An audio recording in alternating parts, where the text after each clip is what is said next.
नमस्कार. चला तर आज बनवणार आहे आपण गाजराचा हलवा. गाजर पहिल्यांदा स्वच्छ धुवून त्याला असे त्याची साल काढून घ्यायची, नंतर किसून घ्यायचे गाजर.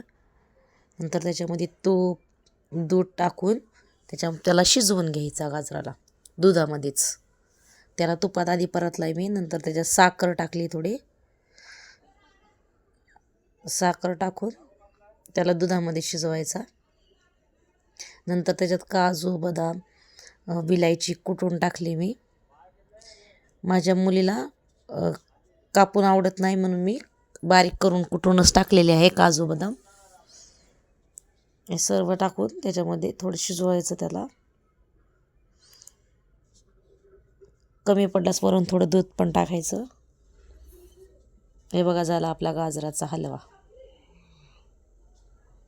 जेव्हा माझ्या मुलीला दिलाय, पिऊ खाती बघा. तिला आधी भाजलं, गरम होता, नंतर परत तिने फुकून खाल्ले.